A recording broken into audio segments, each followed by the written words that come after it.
Assalamualaikum warahmatullahi wabarakatuh. Salam sejahtera bagi kita semua. Perkenalkan, saya Kansa Aulia Salsabila, mahasiswa S1 Ilmu Komunikasi angkatan 2023 dengan NIM 105022330176. Pada kesempatan kali ini, izinkan saya untuk membahas lebih lanjut mengenai materi masjid dan dakwah dengan diskursus yang berjudul Revitalisasi Masjid dalam Rangka Dakwah Modern sebagai bentuk pemenuhan tugas besar kedua dari MOC Agama Islam. Baik, latar belakang dari adanya diskursus ini itu dari dua pandangan di zaman Rasul dan di zaman sekarang, di mana peranan masjid atau fungsi dari masjid pada zaman Rasulullah SAW itu tidak hanya sebagai tempat ibadah saja, tempat umat melaksanakan sholat 5 waktu dan lain sebagainya, tapi juga berbagai kegiatan yang bersifat untuk kemaslahatan umat. Nah, pembinaan kegiatan masjid ini itu meliputi beberapa bidang seperti bidang ibadah tentu saja, lalu ada pendidikan, kesejahteraan sosial, ekonomi, dan lingkungan hidup.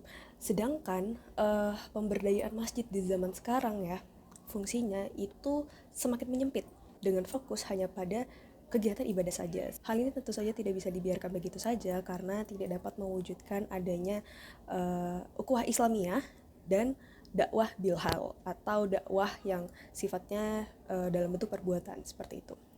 Rujukan dalil pada diskursus kali ini itu terdapat di dua dalil. Yang pertama adalah ayat Al-Quran dari surat At-Taubah ayat 18 yang artinya hanyalah yang memakmurkan masjid-masjid Allah ialah orang-orang yang beriman kepada Allah dan hari kemudian serta tetap mendirikan sholat, menunaikan zakat dan tidak takut kepada siapapun selain kepada Allah. Maka merekalah orang-orang yang diharapkan termasuk golongan orang-orang yang mendapat petunjuk. Selanjutnya adalah hadis sahih riwayat Tirmizi nomor 318 dan Ibnu Majah nomor 736.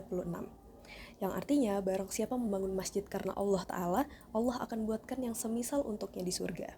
Diskursus ini dilandaskan oleh data dari survei Litbang Republika pada tahun 2010 yang kembali dilansir pada jurnal Karya Widianto dan kawan-kawan yang memaparkan bahwa 83,5% dari responden hasil survei tersebut menilai bahwa masjid itu bukan hanya sebagai tempat ibadah, dan 84,2% dari responden itu setuju bahwa masjid itu perlu digunakan sebagai tempat kegiatan non-keagamaan.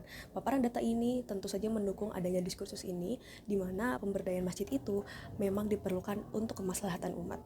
Pada jurnal yang sama dibeberkan juga 3 model pemberdayaan masjid sebagai solusi dari adanya realita ini, seperti itu ya. Yang pertama adalah penciptaan iklim atau enabling, yang mana masjid ini sebagai bentuk pengenalan yang mendorong potensi yang dimiliki oleh masyarakat atau jamaah agar berkembang.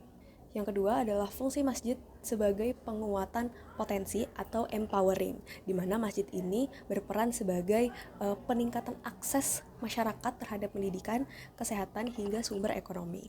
Dan yang terakhir, masjid itu berperan sebagai perlindungan atau protecting, di mana masjid ini dapat melindungi masyarakat yang lemah, miskin, dan terpinggirkan demi membentuk kemandirian mereka, bukan malah membuat mereka ketergantungan pada bantuan. Contoh nyata masjid yang telah diberdayakan dengan cukup maksimal dan optimal oleh pengurusnya dan masyarakat sekitar adalah Masjid Jogokarian di Yogyakarta, di mana masjid ini telah melaksanakan berbagai program-program yang ikut serta dalam kemaslahatan masyarakat di sekitarnya. Hal ini juga didukung oleh pembentukan 20 lebih biro-biro dalam struktur kepengurusan dari Masjid Jogokarian tersebut, yang mendukung 3 model pemberdayaan masjid yang telah saya sebutkan sebelumnya, dan pilar kebangkitan umat sesuai dengan materi yang disampaikan di MOC Agama Islam. Hingga saat ini Masjid Jogokarian masih melaksanakan berbagai program untuk kemaslahatan jamaah-jamaahnya dan juga umat muslim yang berkunjung ke sana. Melalui penjelasan diskursus tersebut, dapat disimpulkan bahwa revitalisasi masjid itu tidak untuk mengubah peranan secara spiritualnya, melainkan mengembalikan esensi masjid seperti zaman Rasulullah SAW yang berperan lebih pada kemajuan peradaban dan pusat kemaslahatan umat. Sekian penjelasan mengenai diskursus revitalisasi masjid untuk dakwah modern dari saya. Mohon maaf bila ada salah kata. Terima kasih. Jazakumullah khair. Wassalamualaikum warahmatullahi wabarakatuh.